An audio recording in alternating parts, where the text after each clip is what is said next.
Hi, my name is Shawn Bender. My wife Sarah and our 4 daughters live near Accident, Maryland. I was born and raised in Maryland and in the Accident area. I've lived here my entire life. We, as a family, have a small farm and lots of animals and lots of chaos around. And I've attended Cherry Glade my whole life and joined here as a member upon accepting Jesus as my Savior, and love being part of the church family here.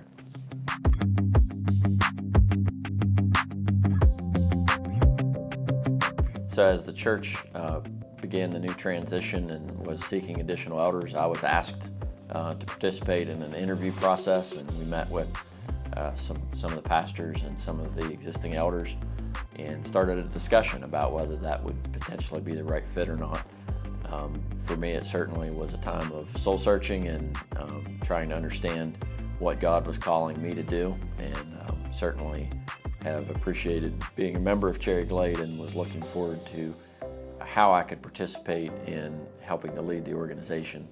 And after much prayer and thought and discussion as a family, we decided that if that's what the church would like for me to do, that I would be more than willing to participate in that way.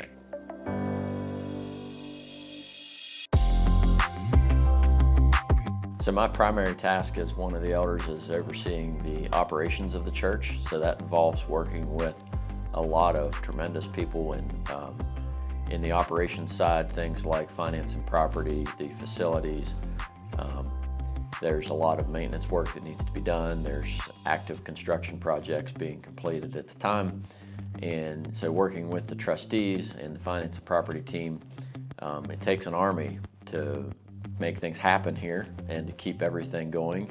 And you know, in my day job, my skills would revolve around that as well. And so I'm very pleased to have such a tremendous team to work with, and to be part of that is pretty exciting. As the church grows in its ministry and in a lot of other areas, that obviously requires facilities and a lot of care and maintenance, and it's kind of a behind-the-scenes way of supporting the tremendous work that's happening at Cherry Glade.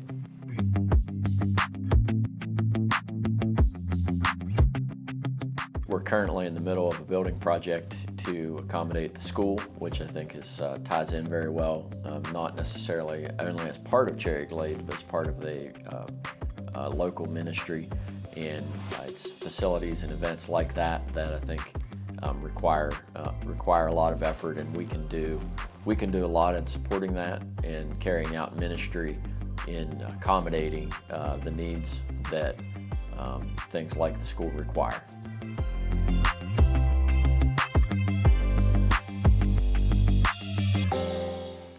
You know, being part of Cherry Glade my entire life and growing up here, you know, starting in the old church and seeing us move into the new facility and the changes that the church has underwent, the one thing that has always stuck out to me is that Cherry Glade generates a lot of great young people and young talent, and at times that talent leaves the area or leaves the church to go into ministry in other areas.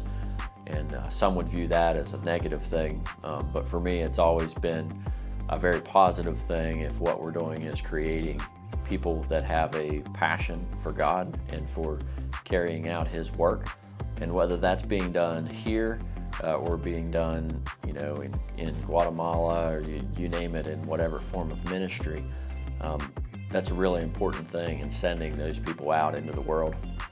And I hope that we can continue to do that, and as an elder of the church, that's something that's important to me, is making sure that we continue to put the emphasis on raising up our young people to seek and follow God with their heart and with their actions. And it doesn't necessarily mean that our congregation has to grow to be 5,000 people strong, but if we can continue to provide an atmosphere where people come to know Christ and to seek Him in what they do, then even if we are a small congregation, or maybe we are called to grow, but wherever that is, as long as we're seeking God first in everything that we do, we're carrying out our mission, and the rest of that's up to him and the people that take what they've learned here and apply it to their lives.